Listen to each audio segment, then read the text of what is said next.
casa de Francisco, companheiros que nos ouvem aqui atrás, que nos ouvem no corredor, que nos ouvem nos vários lugares que essa casa consegue comportar, amigos que nos ouvem pela internet, é uma alegria muito grande estar aqui com vocês hoje.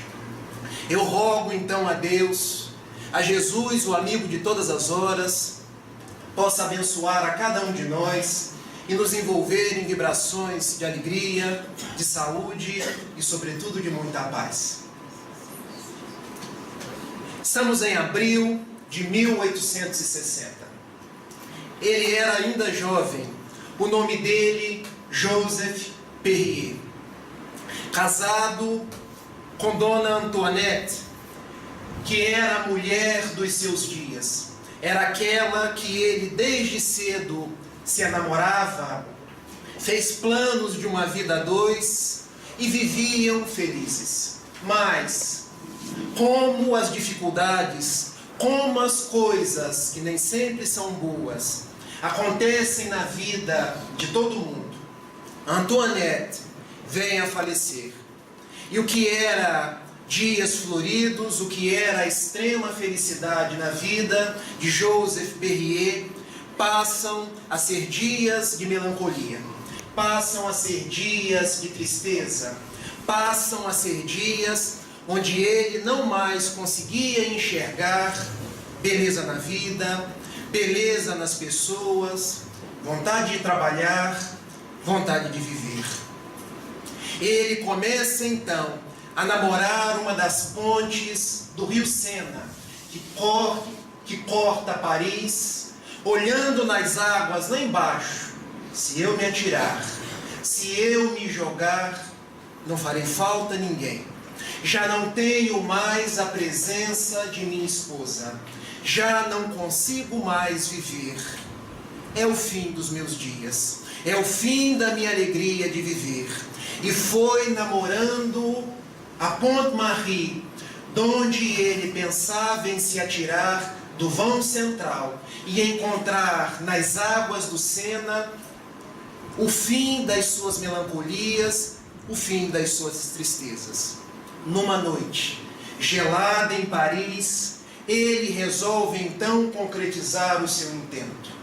Ele sai de sua casa, triste, vai até, na calada da noite, o vão central da Pont-Marie em Paris, e quando já se projeta para atirar-se nas águas do Sena, eis que a sua mão direita, batendo na murada da ponte, depara-se com um livro. Um livro molhado pela umidade, um livro encebado, e que ele toma aquele livro, começa a ler, começa a meditar sobre as suas páginas, e desde aquele instante não tem mais desejo de se matar. E o livro, meus amigos, era este: o Livro dos Espíritos, codificado por Hippolyte Léon Denisard Rivail, o nosso Allan Kardec. Aquele que era o seu intento de matar-se naquele instante, ele para e abre as páginas do memorável livro e começa a ler sobre Deus. O que é Deus? Quais são os seus atributos? E perpassa a segunda parte do Livro dos Espíritos e começa a ler sobre a realidade espiritual. Começa a ler sobre os espíritos, de onde vêm, para onde vão, qual a sua finalidade aqui na Terra. Chega na terceira parte das leis morais, e quando enfim alcança as esperanças e as consolações, ele enfim: não vou me matar. A vida é bela, não tenho por que fazer isso. Ele então resolve abrir uma dedicatória que estava na contracapa do livro. Nós muitas vezes pegamos os livros, mas não temos o costume de ler notas de rodapé, introdução e dedicatórias. E na dedicatória escrita por A. Laurent, dizia mais ou menos assim: esse livro salvou a minha vida e pode salvar a sua também. Era noite quando eu quis me matar, quis me jogar nas águas do Sena, esperando ver um fim para os meus sofrimentos. Mas encontrei esse livro, não me matei e resolvi deixá-lo de presente a uma outra pessoa que talvez viesse a ter a mesma vontade do que eu. E esse livro, o Livro dos Espíritos, foi encontrado por Joseph Perrier, que aprendeu a viver com o afastamento temporário da sua esposa e deu seguimento à sua vida. Mas ele resolve fazer algo mais. Ele toma daquele livro encebado, aquele livro úmido pela frialdade, pelo tempo frio em Paris. Ele que era o encadernador desde a mocidade, ele encaderna. Ele coloca uma capa bonita no livro e o endereça a Allan Kardec. E o endereça ao professor Hippolyte Léon Denisard Rivaio, colocando por baixo da dedicatória de Alohan, que havia deixado o livro na ponte e que havia salvado a sua vida, uma outra. E a dedicatória faz mais ou menos assim: este livro salvou a vida de Alohan, salvou a minha também. E agora, digno Allan Kardec, eu te ofereço encadernado pela minha profissão, com o suor do meu trabalho, agradecendo pelo Espiritismo, agradecendo por tudo que essa doutrina tem feito por nós, tem feito pela humanidade. Eu rogo a Deus, Allan Kardec, que você tenha força para continuar o seu apostolado. Eu rogo a Deus que os bons espíritos continuem a secundar os seus esforços, que você não se canse jamais. Allan Kardec, quando recebe aquele livro, ele estava também em dificuldades. Já havia sido publicado o Livro dos Espíritos, mas muitas eram as críticas, muitas eram as considerações de amigos seus, que diziam para ele: ô homem, você está doido? Por que agora você, que é um digno professor, está metido com essas coisas de espiritismo? Faltavam-lhe recursos financeiros para dar continuidade à obra espírita, e ao abrir aquele livro encadernado e com aquela dedicatória, ele ganha um novo rumo, ganha um novo fôlego e prossegue a sua missão de ser o codificador da doutrina espírita, que hoje é a luz dos nossos passos, que hoje acolhe e abriga os nossos corações. Na noite de hoje, então, eu trouxe essa história contada por Hilário Silva no livro Há um Século, na página intitulada Há um Século, do livro Espírito da Verdade, psicografia de Francisco Cândido Xavier e Valdo Vieira, para que nós meditássemos como é bom ser espíritas. Como o Espiritismo nos dias tumultuados do presente tem sido uma alegria na vida de cada um de nós. Já pararam para pensar o que seria de cada um de nós se não fosse a doutrina espírita? O que seria de cada um de nós se não tivéssemos a doutrina do Consolador prometido a guiar os nossos passos? Porque este livro, o Livro dos Espíritos, o Livro dos Espíritos, não só impediu o suicídio de Joseph Perrier, de Alohan, mas tem impedido o suicídio de tantas e tantas pessoas. Porque esta doutrina não só ajudou nos primórdios do Espiritismo, mas vem ajudando a tanta gente nos dias de hoje, alquebradas pelos problemas financeiros, alquebradas pelos problemas dos sentimentos, alquebradas pelas vicissitudes que tanto nos vêm ao encontro nos dias de hoje. Já pararam cada um de nós, cada um de vocês, para pensar como era a nossa vida antes da doutrina espírita? E como estamos hoje? Já pararam para pensar como seria se não estivéssemos aqui hoje no lar de Francisco de Assis e estivéssemos fora daqui, com a televisão ligada, ouvindo falar em desemprego, ouvindo falar na Lava Jato, ouvindo a falar em tantas intempéries, pegando os jornais na rua, lendo as notícias sobre violência, cada dia maiores e mais significativas. Como é bom, então, sermos espíritas. Eu não sei o que seria de minha vida pessoal se não fosse o espiritismo. Eu não sei onde eu estaria na noite de hoje se não fosse a doutrina espírita. Eu posso dizer para vocês porque eu considero a cada um de vocês amigos. Vocês não sabem a alegria que é para mim vir a Macaé. Encontrar George, encontrar a Cris, encontrar essa cidade que tanto me cala o coração. Eu também, com 17 anos de idade, quase tentei o suicídio. E se não fosse o espiritismo chegar na minha vida aos 18 anos, talvez hoje eu poderia estar em 2 lugares. Ou já no plano espiritual como um suicida, ou em algum hospital psiquiátrico, vítima de uma doença do trato psíquico. Então, como é bom sermos espíritas. Quantas e quantas são as benesses que essa doutrina faz por cada um de nós. E vocês poderiam perguntar, mas Rafael, o que te trazia tanta preocupação aos 17 anos de idade? O que te levou a tentar o suicídio ou a pensar em fazê-lo aos 17 anos de idade? É que nós somos espíritos imortais.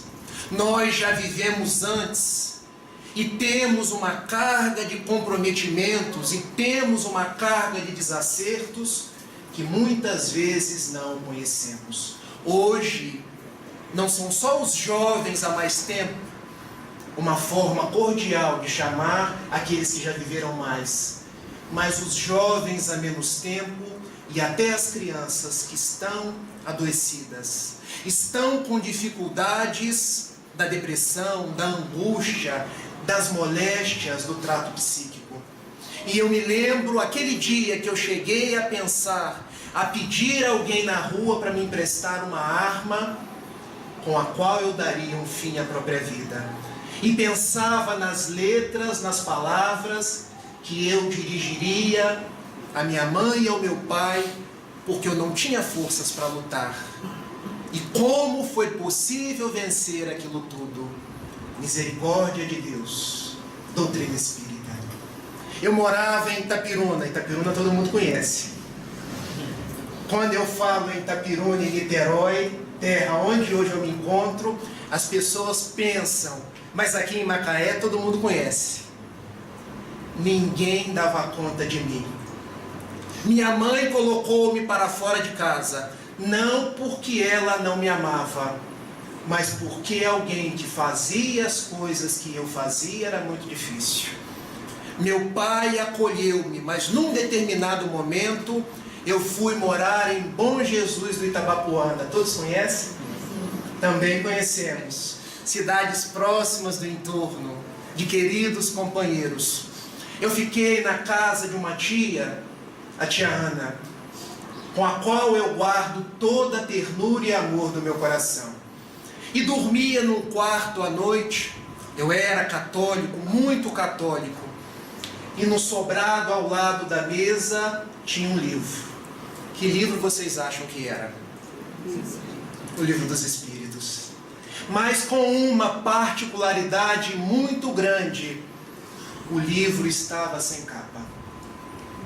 Porque a misericórdia de Deus permitiu que o livro chegasse às minhas mãos sem capa. E por quê? Porque se tivesse capa eu não leria.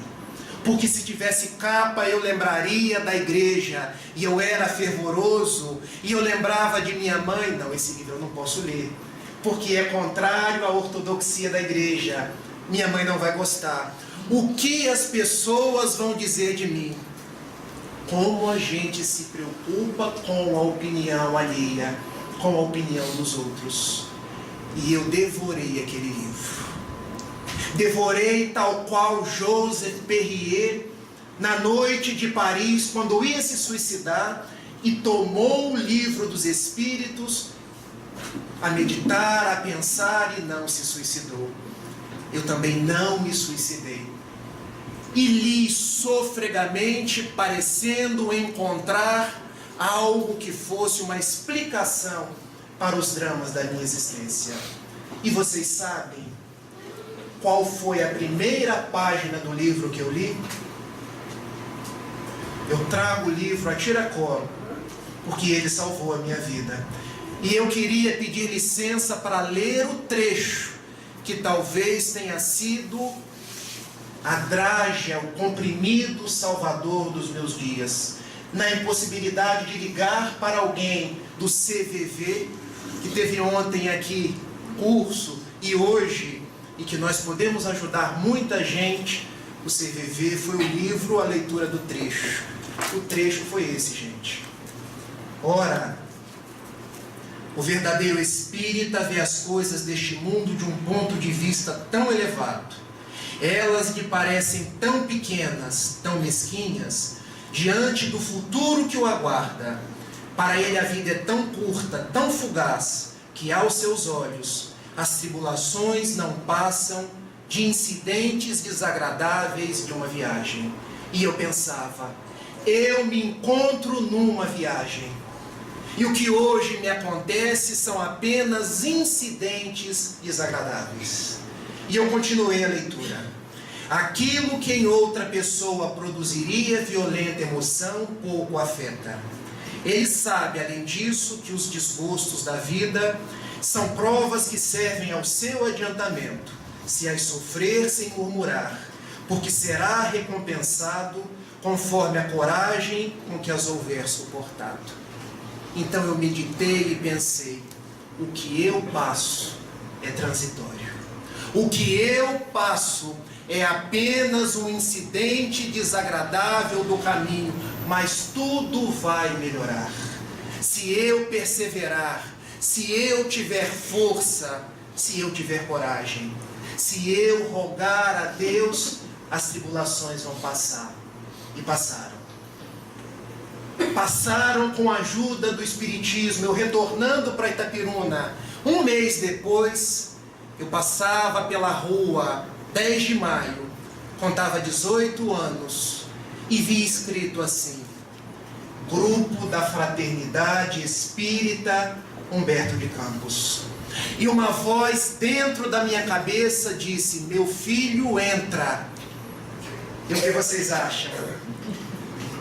Entrar, não entrar, eis a questão. Lembrando de Shakespeare, no primeiro momento eu não entrei.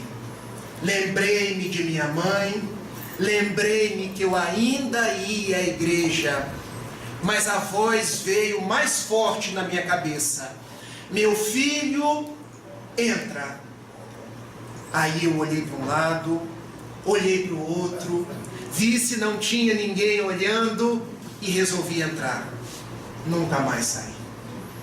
Encontrei jovens na mocidade que me aceitavam do jeito que eu era, com as dificuldades que eu tinha, com a depressão que eu tinha, com os transtornos que eu tinha, que depois eu vinha saber que muitos eram de natureza espiritual e que eu precisava, pela doutrina espírita, compreender a mim mesmo, compreender a realidade da vida e jamais me suicidar, e jamais me matar, porque matar-se não resolve o problema, agrava. E aqueles jovens da mocidade espírita me acolheram como ninguém havia me acolhido até então. E depois que eu entrei na casa espírita, minha vida passou a melhorar. Passei até em concurso público, gente. Comecei a trabalhar no Banco do Brasil, onde me encontro até hoje. Fiquei menos tímido e hoje já até pego no microfone. Não se assustem se em determinados momentos a tribuna tremer. Não é nenhum fenômeno de efeito físico, é nervosismo do palestrante. Porque falar aqui na frente, não pensem que é fácil, é um desprendimento. Mas falar em nome dessa doutrina, para mim, é uma alegria indizível. Porque eu penso, se ela salvou a minha vida, eu vou falar para as pessoas com os recursos que eu tiver, ainda que pequeninos. Porque a minha voz pode ajudar a muita gente. Então, como é bom ser espírita. Como é bom deixar o Faustão, perder um pedacinho do Fantástico e estar aqui na noite de hoje. Como é bom deixar um pouco o jogo do Flamengo. Hoje perdeu, né, gente? Mas aqui a gente não perde nunca. Porque a gente passa pela porta, os nossos benfeitores já estão ao nosso lado. Já estamos recebendo passes, fluidos positivos. Eu confesso a vocês que eu venho aqui na frente e olho para o rosto de cada um. Eu sinto tanta paz, eu sinto tanta vida, que me dá vontade de falar até amanhã. Não fosse o tempo que a Cris me roubou, eu falaria. Mas aí seria falta de caridade com vocês. Mas é bom ser espírita, e eu quero elencar alguns motivos. Porque se é bom, a gente tem que dizer por quê, não é verdade? Porque eu tive uma nova visão de Deus. Como eu entendia Deus quando eu católico era. E eu não faço aqui qualquer crítica ao catolicismo. Minha mãe ainda hoje lá se encontra. Igualmente a minha irmã e o meu pai. O meu pai é tudo, inclusive espírita. Quando eu faço palestra, ele vai comigo. Eu aprendi e eu conheço muitos versículos da Bíblia. Êxodo capítulo 20, definição de Deus. Eu sou o teu Deus, que te tirei da casa da escravidão, que te tirei do Egito e vos conduzi à terra prometida. Não terás outros deuses perante de mim, porque eu sou justo e generoso com aqueles que seguem os meus mandamentos. Mas eu puno, texto do Êxodo, até a terceira e a quarta geração, aqueles que não seguem a minha palavra. E isso me dava um medo danado, porque eu pensava assim: meu Deus, o que será da ira de Deus na minha vida? Porque tem alguém aqui na terra que não erra? Se tiver, levanta a mão. Quando eu faço essa pergunta, a vontade de esconder aqui debaixo. Eu tinha medo de Deus, gente. Porque esse Deus era um general, era um senhor de exércitos, era um Deus digno de temor. E o Deus espírita, questão número 1 do livro dos Espíritos, já não é mais quem é Deus, porque Deus saiu da condição antropomórfica. O que isso quer dizer? Ele não é um senhor de barbas brancas, velhinho, sentado num trono, que tem anjos e serafins ao seu lado e apenas os eleitos que cumpriram os seus mandamentos. Deus é amor. Deus é a inteligência suprema, causa primeira de todas as coisas. E quando passamos para os atributos de Deus, vêm os bons espíritos e nos dizem: supremo amor, suprema misericórdia, suprema bondade. Então, como é bom ser espíritas. Como é bom entender Deus de uma forma despersonificada. Alguém que não se parece com a gente, mas nós é que caminhamos para ser um dia a perfeição que Ele disse que nós chegaríamos. Alguém que é amor, que não dará uma pedra a um filho que lhe pede um peixe. Então, é ou não é bom ser espírita? É ou não é maravilhoso entender esse Deus misericórdia? Mas ser espírita é tão bom porque o Espiritismo nos fala da imortalidade da alma. Eu me lembro quando espírita eu não era e ficava pensando assim: o que vai acontecer comigo depois que eu morrer? E eu tinha sonhos terríveis com um ser de chifres, um ser vermelho, conhecem? Um ser que tem um tridente na mão. E que eu, que já era médium desde a pequena infância, eu vi os espíritos. O padre me dizia: meu filho, ou você está vendo o Espírito Santo ou você está vendo o diabo. Como eu não estava vendo o Espírito Santo, eu estava vendo o diabo. E eu falava: mãe, eu estou vendo vários diabos. E eu começava a dar nome a ele. Então tinha o capetão, o Capeduvaldo, e eu dava nome àqueles seres. E todas as vezes que eu os via, e eles faziam caretas para mim, e muitos me diziam: eu vou te pegar. Mas eu pensava: eu não estou brincando de pique-esconde com ninguém. Eu corri e me escondia debaixo da cama. O Espiritismo nos fala da imortalidade da alma. Nos diz que nós fomos criados simples e ignorantes, que caminhamos para a perfeição. E que teremos muitas e muitas vidas, que nasceremos, morreremos e progrediremos sempre. E que os espíritos nada mais são do que os seres que viveram conosco. Quem eu via? Eu via os espíritos, eu via os parentes desencarnados, eu via as pessoas da sociedade, porque nós somos imortais. Como é bom ser espírita! Como é bom entender que nossos entes amados, nossos pais, nossas mães, irmãos e irmãs, pessoas queridas, elas não se perdem. Aliás, perder, nós perdemos relógios, nós perdemos chaves, nós perdemos o óculos, até descobrir que ele está na própria cara. Uma vez eu estava procurando óculos e eu achei dentro da geladeira.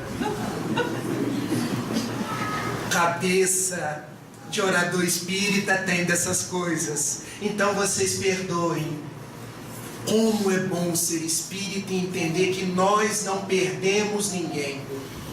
As pessoas desencarnam. As pessoas que também passam por uma viagem. Nós um dia, na nossa verdadeira casa, que é o plano espiritual, as encontraremos.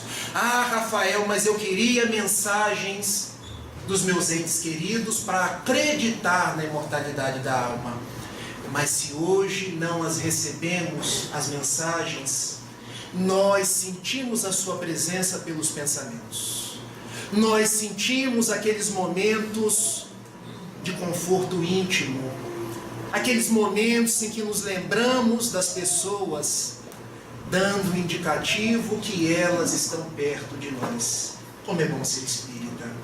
Como é bom ser espírita e saber que nós reencarnamos. Que os que hoje são cegos, amanhã enxergarão. Que os que hoje são surdos, amanhã ouvirão. Aliás, tudo na vida é passageiro. E dizem as vozes populares, menos o trocador e o motorista. Mas esse passageiro é do transitório, gente. Tudo na vida é transitório. E diz-nos a benfeitora Joana de Ângeles, um espírito nobre, que há tanto tempo vem escrevendo pelas mãos luminosas de Valdo Franco, que o que hoje nos falta é o que jogamos fora ontem. Como é bom saber então que a reencarnação representa o amor de Deus em nossas vidas. Quando hoje encontramos um Brasil cheio de problemas, um estado onde as pessoas têm dificuldade para receber, uma cidade como a nossa de Macaé, e não é diferente em Niterói, não é diferente em Itapiruna, com dificuldades financeiras, com desempregos. Isso tudo é responsabilidade nossa. O que hoje nos falta é o que ontem não soubemos cuidar, não soubemos valorizar. E agora a pedagogia divina nos permite nos reestruturar. Nos momentos de carência, nos momentos de dificuldade, aprendermos a dar valor às coisas. Aprendermos a ser mais fraternos. Aprendermos a ser mais irmãos. Então ser espírita é bom, porque nos fala de um Deus de amor. Ser espírita é bom, porque nos fala da imortalidade da alma. Ser espírita é bom, porque nos fala da reencarnação, dizendo que se hoje fomos fiéis a Jesus, se hoje soubermos perseverar diante das dificuldades e das coisas boas, amanhã teremos paz. Nós somos os construtores da nossa felicidade, da nossa paz íntima. Mas ser espírita é ainda melhor. Sabem por quê? Capítulo 17, item 4 do Evangelho segundo o Espiritismo. Reconhece o verdadeiro espírita, por quê, gente? O contínuo que faz superar as suas.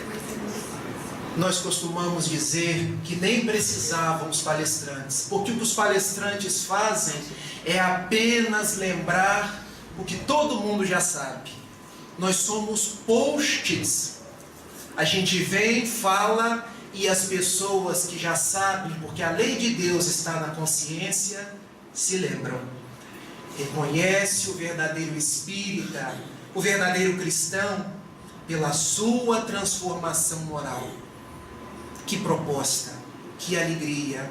Não se reconhece o verdadeiro espírita por aquele que anda com camisas espíritas, por aquele que levanta estandartes, Deus, Cristo e caridade, por aqueles que sabem as questões do livro dos Espíritos de cor.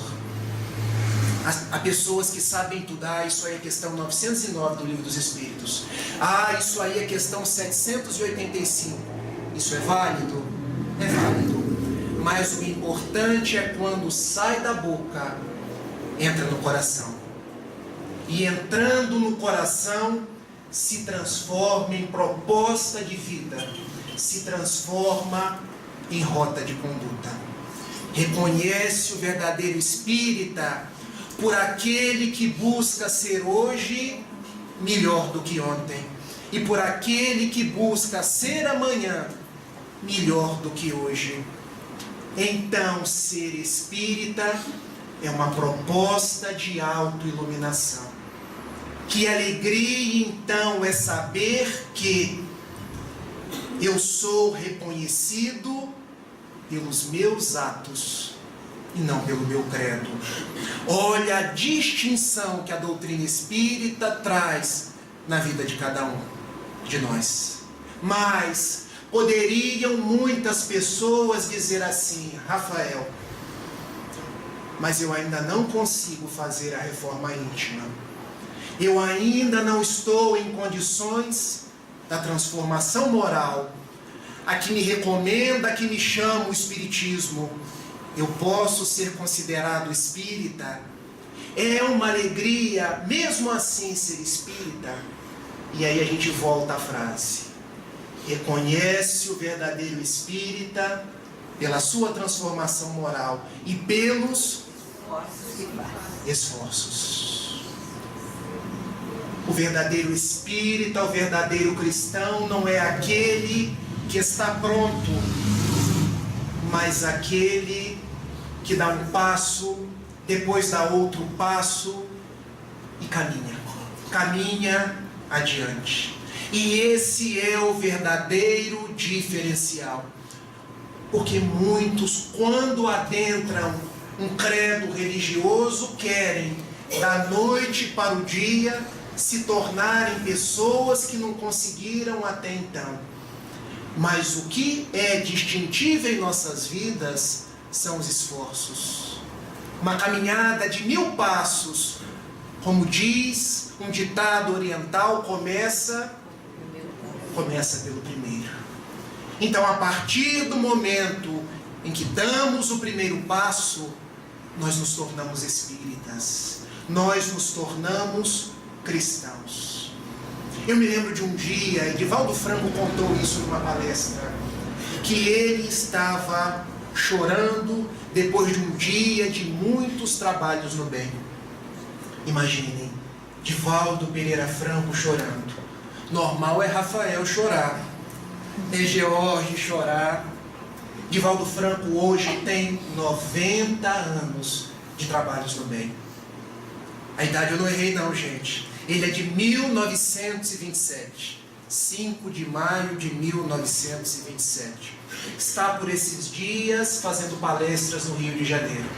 Ele chegou em casa chorando porque ele não conseguia fazer muitas das coisas que ele pregava. Porque ele ainda se deparava com muitas dificuldades na própria conduta. E ele se questionava, ele se cobrava, ele se penitenciava por aquilo. Tal qual muitos de nós, que às vezes queremos dar com a própria cabeça na parede. Não façamos isso. Nos amemos, nos perdoemos e nos aceitemos como nós somos. Essa é a alegria de ser espírita. E enquanto ele lamentava um espírito que envergou as vestes de uma enfermeira alemã, e que todos devem conhecer, a benfeitora Sheila, que costuma aparecer trazendo um forte aroma de rosas, chegou para ele e perguntou: o que se passa, Divaldas? Um forte sotaque alemão. E ele: minha irmã, é que eu prego o espiritismo e muitas vezes me deparo com atitudes de minha parte que não estão de acordo com aquilo que eu faço. Eu não sei o que fazer, porque muitas vezes eu caio e penso: como eu pude cair nesse vício novamente? Ao que Sheila disse para ele assim: o que tu, Divaldas, pensas de Deus? Achas por acaso que Deus é um juiz inclemente, que fica julgando a cada um de seus filhos em todos os instantes da existência? Porventura o Mestre amado não conhece a cada um de nós, como não conhecia os seus 12 apóstolos, e amou o traidor, amou profundamente o que o negou 3 vezes, amou os 11, à exceção de João, que não estavam no momento da crucificação, que tem amado a cada um de nós, que vimos ao longo das encarnações o renegando e praticando toda sorte de excessos. Jesus te ama, meu filho, e sabe das suas possibilidades, das suas potencialidades. Mas é que eu caio muito, minha irmã. Cada vez que tu caíres, as mãos de Deus, pelas mãos dos benfeitores espirituais, te levantarão. E isso se dará tantas quantas forem as vezes necessárias. Ou outras mãos, porque Deus age sobre a criatura humana por intermédio de outra criatura humana. Levanta, meu filho, não olhe para trás, porque o ontem é um hoje que já passou. O amanhã é o hoje que ainda não chegou. Aproveite o hoje para trabalhar. Se pensares tão somente nas suas fraquezas, ficará em casa ressentindo aborrecimentos, ressentindo dificuldades. Ama e segue em frente. E ele se levantou porque viu que estava perdendo tempo. Como é bom ser espírita. Como é bom entender que a proposta da transformação moral, ela é pedagógica. Que nenhum de nós é perfeito. Que nós vamos errar. Que nós ainda vamos nos agredir. Mas nós estamos a caminho. Que se alguém hoje pisar no meu pé, eu não vou dizer, ô meu irmão, obrigado porque você pisou no meu pé. Deus te abençoe. Eu vou ter vontade de dar uma bolacha nele. De pegar pelos burgomilos. Mas se hoje eu já não dou a bolacha, eu já me transformei. Se amanhã eu já não queiro o mal dele, eu já me transformei um pouco mais. Até o dia que eu sequer vou me sentir ofendido. Como dizia Chico Xavier, quando as pessoas iam até ele e perguntavam: você me perdoa pelo que eu te fiz, Chico? E Chico respondia: não te perdoo. Mas Chico, você é uma pessoa tão iluminada e não exercita o perdão.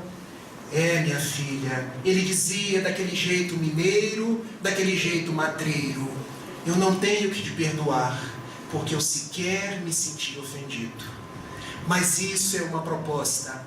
Nós caminhamos para esses dias, mas ser espírita é bom pela caridade de escutar o orador falando quando o relógio já caminha.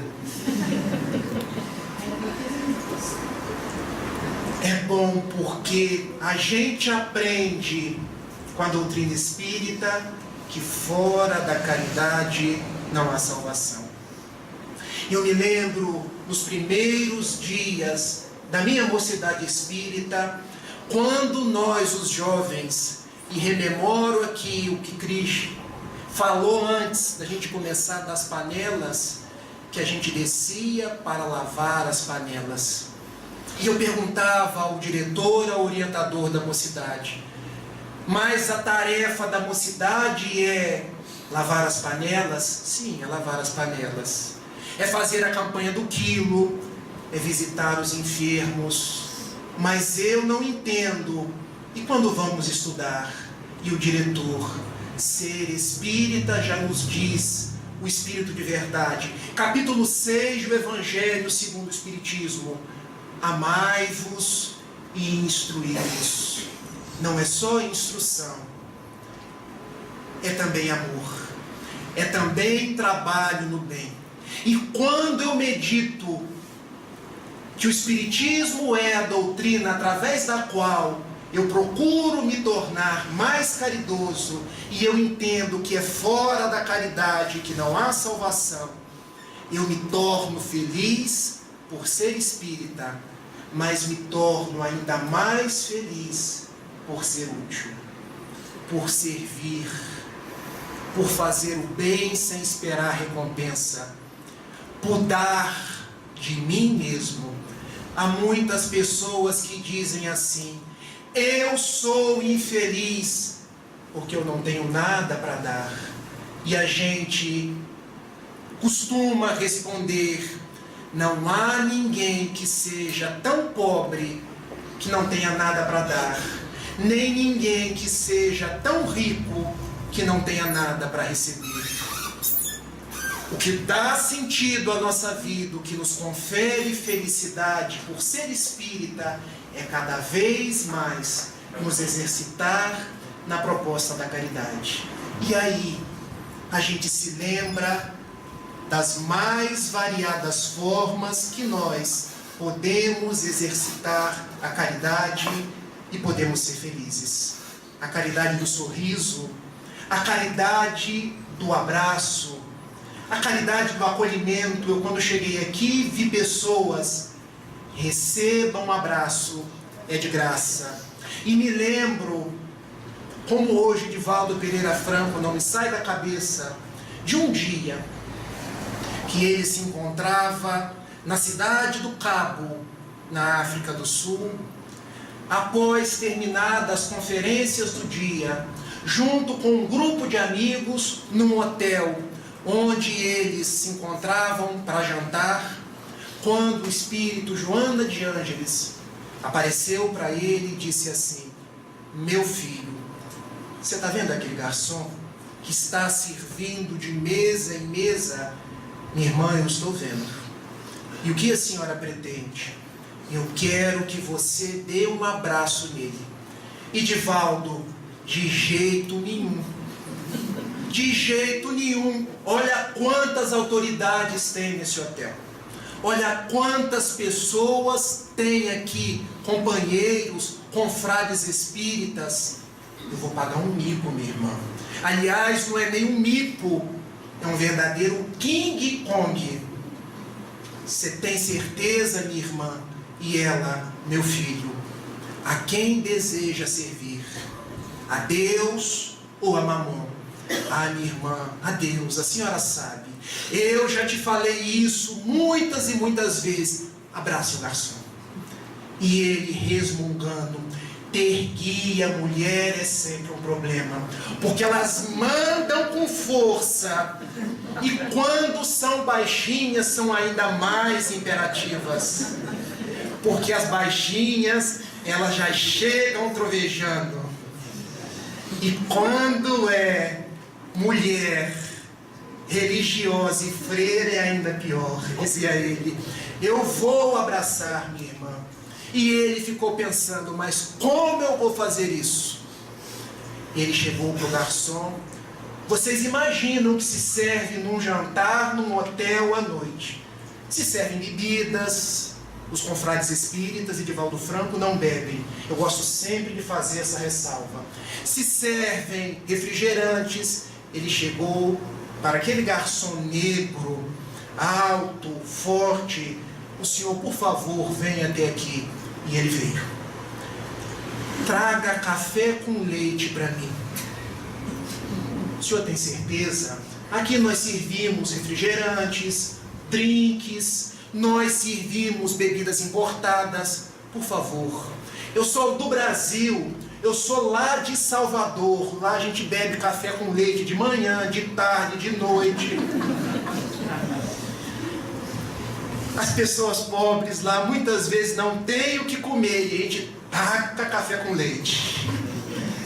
E o garçom: pois muito bem, eu vou lhe trazer o café com leite. E trouxe.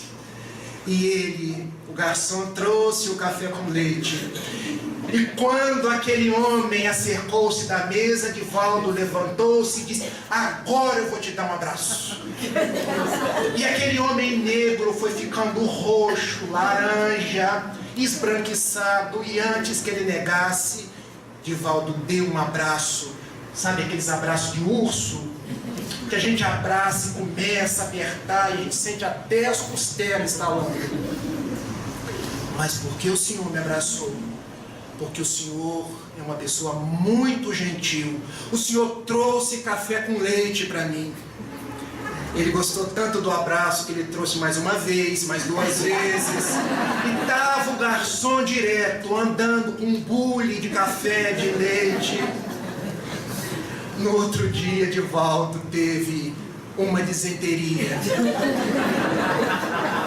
Ficou no quarto. E o garçom quis saber dos confrades: onde está Messias Franco? Ah, hoje ele está indisposto. Ele não pode vir. Não, mas eu vou lá. Porque eu tenho muitos chás que são bons para tudo. Tem chá para dor de cabeça, tem chá para dor de barriga. E ele foi. Bateu na porta. A porta do hotel está sempre assim: não perturbe ou arrume o quarto. Estava assim: não perturbe, mas ele perturbou. Bateu até a porta abrir. Divaldo veio de pijama. Imaginem a cena. Abriu a porta. O que se passa? Ah, eu hoje estou com algum problema, mas eu já vou melhorar. O senhor poderia me deixar sozinho? Não, eu trouxe aqui vários chás. Tem chá de hibiscos, tem chá de melissa, tem chá de erva doce, tem chá da Bahia. O senhor vai ficar bom. Deixa eu entrar. E Divaldo deixou que ele entrasse e Joana de Ângeles já começou a aparecer. Eu preciso falar para o senhor o nome daquele negro da tribo Zulu era Mbambo. Eu queria dizer que eu tenho mais de 40 anos e nunca em toda a minha vida um homem branco tinha me abraçado. Eu vim te agradecer e queria te dizer mais. Aquela hora que você me abraçou, eu iria na mesma noite me suicidar. Você ia se suicidar, mas tão garboso, tão bonito, iria me suicidar. Por quê? Porque eu tenho um câncer ósseo, com várias metástases, e eu não tenho dinheiro para tratar. Eu estava, inclusive, já pedindo dispensa do meu trabalho.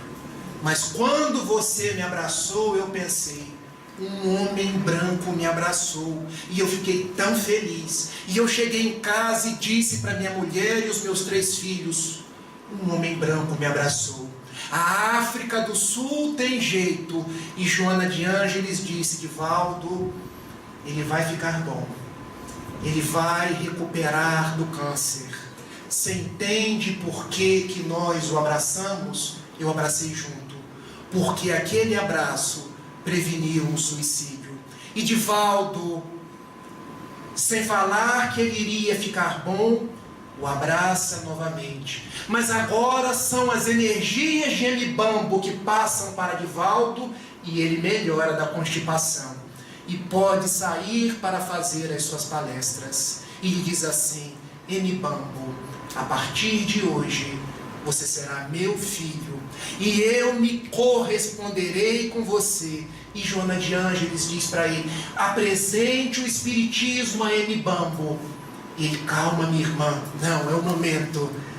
Você conhece o espiritismo? Não, eu tenho aqui a minha crença, e presenteou com o livro dos Espíritos. E depois eu mandarei outros livros. Divaldo melhorou, Mbambo foi-se embora. Naquele mesmo dia, Divaldo disse aos seus confrades espíritas por que tinha abraçado Mbambo. E eles, nós vamos custear todo o tratamento. E assim foi feito. No dia que Divaldo estava tomando o avião para retornar a Salvador, todos se encontram no aeroporto. Dão-se os derradeiros abraços. Divaldo volta para o Brasil e continua a mandar livros e receber cartas de Mbambo. Numa dessas cartas, ele narra assim, meu pai branco do Brasil, eu estou curado do câncer. Eu li todos os livros que você mandou para mim.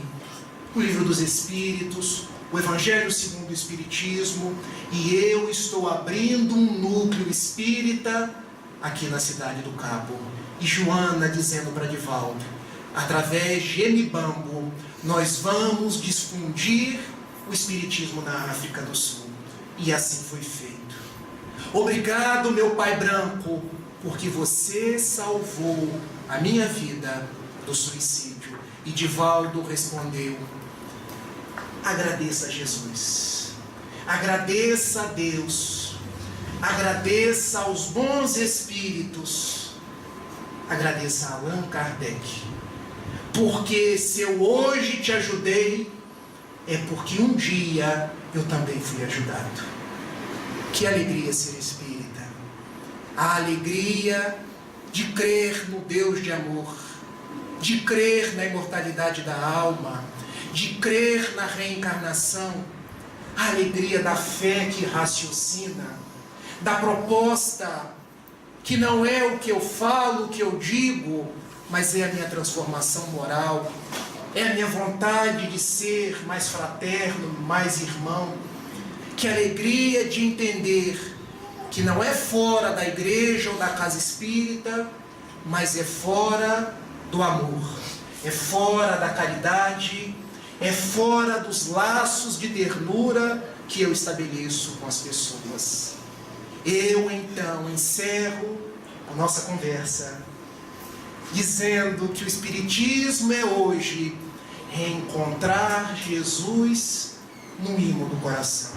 Um Jesus que não mais se encontra numa cruz ensanguentado, que não mais se encontra em orações todas decoradas, mas um Jesus que vem e está ao nosso lado, nos abraçando, nos estimulando e pelas vias do Espiritismo nos ajudando a seguir em frente e a não temer jamais. Louvado seja então, Senhor Jesus, na glória imortal do lar celeste, pelos bens que Tu nos destes no Evangelho da nossa redenção, na tarefa renovada que o Teu olhar nos consente, de espíritos reverentes, nós rogamos pelo Teu amor. Pobres cegos, que desde milênios estamos fugindo à luz que nos elevas, hoje, Senhor, a nossa oração rompe as trevas, escuta-nos e, se possível, vem retificar o nosso passo, a fim de que trilhemos a estrada corrigida. Vem sustentar nossa vida, nossa lida na fonte inesgotável do eterno bem. Dá-nos, Senhor, Tua bênção, bênção que nos conforta, bênção que nos levanta, para que a Tua doutrina santa, este imbatível Espiritismo, vibre pura e cresça dentro de nós. Faze, Senhor, com que nós todos, nesta caminhada incessante, a cada dia, todo instante, possamos ouvir Tua voz. Ampara a nossa esperança e não deixa ninguém se matar os outros ou matar-se. Socorre a nossa pobreza e liberta a nossa alma ainda presa de tanto erro nessa multissecular imperfeição. Mestre excelente, Mestre de toda a verdade, ensina-nos a guardar-te com unção, com devoção, na intimidade sincera, tão quanto singela, do próprio coração. Muito obrigado, Senhor da vida, muita paz, e que Deus abençoe a cada um de vocês, daqui de trás, do salão anexo, do corredor, da cantina, e todos que se encontram nos ouvindo pela internet ou vibrando junto conosco, meus queridos irmãos. Que assim possa ser.